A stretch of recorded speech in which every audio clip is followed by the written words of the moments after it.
नमस्कार, मैं रोहित शर्मा। आप मेरे साथ में हैं दिल से रोहित चैनल में। दोस्तों, आजकल सोशल मीडिया पर एक मांग ज़बरदस्त तरीके से लोग उठा रहे हैं कि जिस तरह से बाड़मेर में निर्दलीय प्रत्याशी रविंद्र सिंह भाटी का समर्थन करने पर कांग्रेस के एक वरिष्ठ नेता और पूर्व विधायक अमीन खान को 6 साल के लिए कांग्रेस पार्टी से निष्कासित कर दिया गया, तो फिर अशोक गहलोत को कांग्रेस पार्टी से बाहर का रास्ता क्यों नहीं दिखाया जा रहा? ये मांग लोगों की ओर से उठाई जा रही है।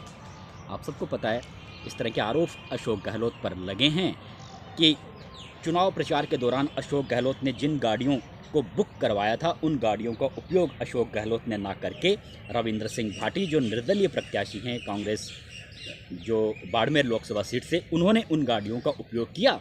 तो गहलोत तो कांग्रेस पार्टी की चुनाव कैंपेन कमेटी के चेयरमैन थे। इतने बड़े पद पर रहते हुए उनकी गाड़ी का उपयोग एक निर्दलीय प्रत्याशी ने किया, तो ये तो एक बहुत बड़ा गुनाह हो गया कांग्रेस पार्टी के लिहाज से। इसलिए जब अमीन खान ने जब समर्थन करने पर ही उनको कांग्रेस से निकाल दिया गया, 6 साल के लिए निष्कासित कर दिया गया, तो फिर अशोक गहलोत को निष्कासित क्यों नहीं किया जा रहा? इस तरह की मांग की जा रही है। अब उन पर जो आरोप लगे हैं अशोक गहलोत पर और रविंद्र सिंह भाटी को लेकर जिस तरह की बातें कही जा रही है सोशल मीडिया पर, अब वो सत्य है या असत्य है, इसका अभी हम क्लियर नहीं कह सकते। लेकिन मुख्यमंत्री के गहलोत के जो पूर्व ओएसडी रह चुके हैं लोकेश शर्मा, उन्होंने भी बाकायदा सोशल मीडिया पर पोस्ट करके बाकायदा गाड़ियों के नंबर दिए हैं। जो गाड़ियां बुक करवाई थी अशोक गहलोत ने, उन गाड़ियों के नंबर दिए हैं और कहा है कि इन गाड़ियों का उपयोग रविंद्र सिंह भाटी ने किया। तो ये तो ऐसा तो नहीं होना चाहिए। गहलोत को इस तरह से ये एक पार्टी के नियम और सिद्धांत के खिलाफ गहलोत ने काम किया है, इसलिए उनके खिलाफ भी कार्रवाई होनी चाहिए। ये ओएसडी लोकेश शर्मा ने भी सोशल मीडिया पर इस तरह से पोस्ट किया था। लेकिन देखने वाली बात यह है कि अशोक गहलोत की ओर से पिछले कई सालों की बात छोड़ दें, हम पिछले 5 साल की बात करें तो इससे भी बड़े बड़े गुनाह किए हैं उन्होंने। लेकिन वो तो कांग्रेस पार्टी में लगातार बने रहे और पूरे 5 साल तक उन्होंने एक तरीके से सरकार भी चलाई है। और सोशल मीडिया पर जो भी बात चलती है, ये कोई ज़रूरी भी नहीं है कि वो सत्य है या फिर असत्य है, जब तक उनकी पूरी तरह से तहकीकात नहीं की जाती। आप सबको पता है कि सोशल मीडिया पर तो डीफेक वीडियो की घटनाएं भी बड़े बड़े वीवीआईपी लोगों के खिलाफ हो चुकी है। काफ़ी परेशान है। सोशल मीडिया का कई बार दुरुपयोग भी कर लिया जाता है निजी स्वार्थों के लिए।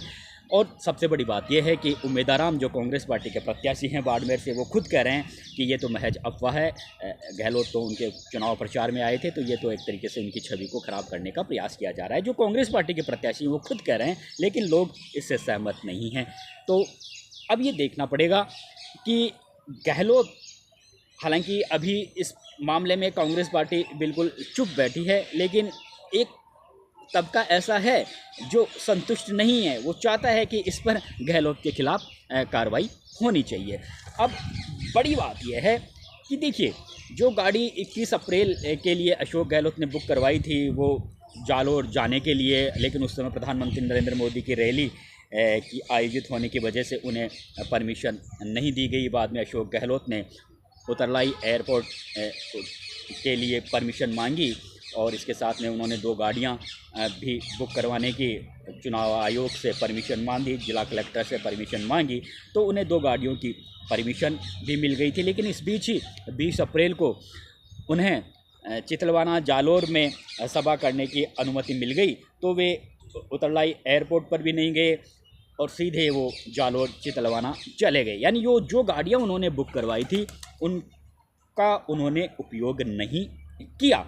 अब उन गाड़ियों को लेकर जिस तरह से सोशल मीडिया में चल रहा है कि उन गाड़ियों का उपयोग रविंद्र सिंह भाटी ने किया, बाकायदा नंबर भी बताए जा रहे हैं और एक गाड़ी में रविंद्र सिंह भाटी का जो दुपट्टा टंगा हुआ होता है चुनाव प्रचार का, वो भी दिखाया जा रहा है। तो लेकिन यहाँ पर समझने वाली बात ये होगी कि जो गाड़ियाँ दिखाई जा रही है, जिस तरह का दुपट्टा रविंद्र सिंह भाटी का दिखाया जा रहा है, जो बात कही जा रही है, हो सकता है अशोक गहलोत ने जब परमिशन ली थी उससे पहले का हो, ये अभी इस तरह का कोई क्लियर नहीं हुआ है कि रविंद्र सिंह भाटी ने हो सकता है उन गाड़ियों का यूज किया हो, उपयोग किया हो, लेकिन ये अशोक गहलोत के परमिशन लेने से पहले की भी हो सकती है। ऐसा तो है नहीं कि जो गाड़ियाँ ट्रेवल्स कंपनी की ओर से बुक की जाती है वो एक निश्चित अवधि के लिए होती है, निश्चित घंटों के लिए होती है। तो जिस समय अशोक गहलोत ने गाड़ी बुक करवाई, हो सकता है उससे पहले रविंद्र सिंह भाटी ने वो गाड़ियां बुक करवाई हो और उनका उपयोग उन्होंने अपने चुनाव प्रचार के लिए किया हो, क्योंकि अभी रविंद्र सिंह भाटी की ओर से भी इस संदर्भ में किसी भी तरह का कोई बयान नहीं आया है। और ये भी हो सकता है कि अशोक गहलोत ने गाड़ी तो बुक करवा ली, जिला निर्वाचन अधिकारी से अनुमति भी ले ली, लेकिन जब उनका वहाँ पर जाना कैंसिल हो गया जालोर, तो उसके बाद में जो उनका स्टाफ है उन्होंने हो सकता है निर्वाचन आयोग को गाड़ी कैंसिल करने के लिए नहीं कहा हो, लिखित में नहीं दिया हो, और जो ट्रेवल्स कंपनी है उन्होंने ये देख लिया हो कि जब जिसने गाड़ी बुक करवाई ही नहीं, यूज ही नहीं आ रही है, तो हो सकता है उन्होंने बाद में रविंद्र सिंह भाटी को वो गाड़ी दे दी हो, लेकिन कागज़ों में वो सब बना हुआ हो। कागज़ों में ना तो कोई जिला निर्वाचन अधिकारी को सूचित किया गया हो और ना ही जो निजी ट्रेवल्स कंपनी है उन्होंने कुछ किसी तरह की कोई कार्रवाई करके जिला निर्वाचन अधिकारी या फिर अशोक गहलोत का जो स्टाफ है उन्हें बताया गया हो। तो ये जो सारी स्थितियाँ बन रही है, उस स्थितियों को देखते हुए कई बार ऐसा होता है कि गाड़ी बुक हो जाती है लेकिन फिर बाद में कैंसिल भी हो जाती है, और कई बार जब कैंसिल हो जाती है तो जल्दीबाजी में देख लेंगे बाद में कागजी कार्रवाई कर लेंगे। तो इस बीच में किसी ने वीडियो बना लिया हो रविंद्र सिंह भाटी का।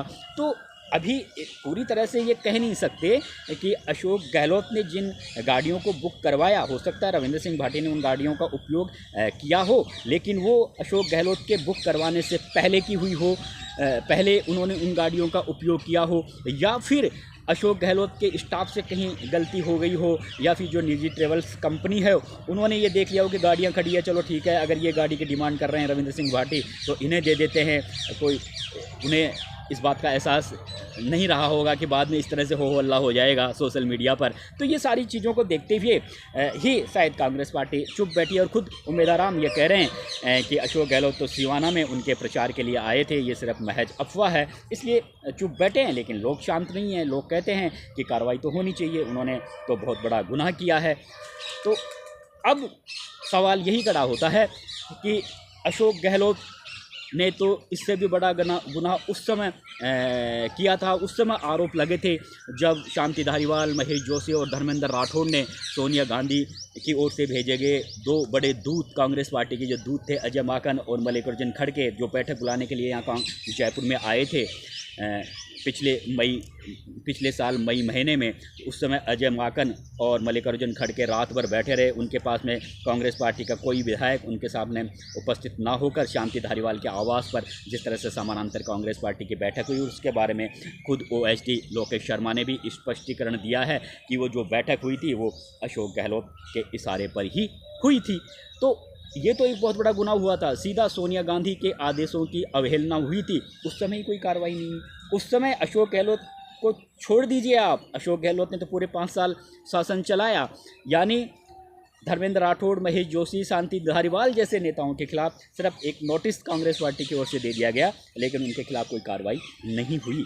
और भी बहुत से नेता हैं जिन्होंने पार्टी लाइन से हटकर बड़े बड़े गुनाह किए, लेकिन उनकी दबंगाई, उनकी वरिष्ठता, उनकी पार्टी में अप्रोच ही इतनी ज़बरदस्त तरीके से है, गांधी परिवार से उनकी निकटता इतनी ज़बरदस्त है कि इतनी जल्दी उनके खिलाफ पार्टी से बाहर का रास्ता दिखाना तो दूर, उन्हें नोटिस देने के बारे में गांधी परिवार 100 बार सोचता है कि इन्हें नोटिस दें या नहीं दें। अशोक गहलोत तो इंदिरा गांधी सरकार में मंत्री रहे हैं, राजीव गांधी सरकार में मंत्री रहे हैं, नरसिम्हा राव सरकार में मंत्री रहे हैं, राजस्थान के 3 बार मुख्यमंत्री रहे हैं, कांग्रेस पार्टी के महासचिव रहे हैं, राजस्थान कांग्रेस के अध्यक्ष रहे हैं। और कोई बड़ी बात नहीं अगर मल्लिकार्जुन खड़गे की जगह खुद अशोक गहलोत कांग्रेस पार्टी के राष्ट्रीय अध्यक्ष हो सकते थे। तो ऐसे हालातों में उनके खिलाफ सोनिया गांधी, राहुल गांधी, प्रियंका गांधी या मल्लिकार्जुन खड़गे क्या उन्हें नोटिस देने की हैसियत तो रखते हैं, लेकिन क्या हिम्मत रखते हैं? मुझे नहीं लगता कि उन्हें इस तरह का कोई नोटिस दिया जाएगा। अगर ये खबर जो सोशल मीडिया पर चल रही है, अगर ये सत्य भी हो जाती है, अगर कांग्रेस पार्टी अपने हिसाब से कोई जांच करवाए, तो इतनी जल्दी अशोक गहलोत को के खिलाफ पार्टी से बाहर का रास्ता दिखाना तो दूर, उन्हें शायद कोई इतनी जल्दी हिम्मत भी नहीं करेगा कि उन्हें कोई नोटिस देकर इस मामले में पूछे। लेकिन सबसे बड़ी बात यह है कि जो उम्मीदवार कांग्रेस पार्टी के जो प्रत्याशी हैं वो खुद इनकार कर रहे हैं कि यह तो महज अफवाह है।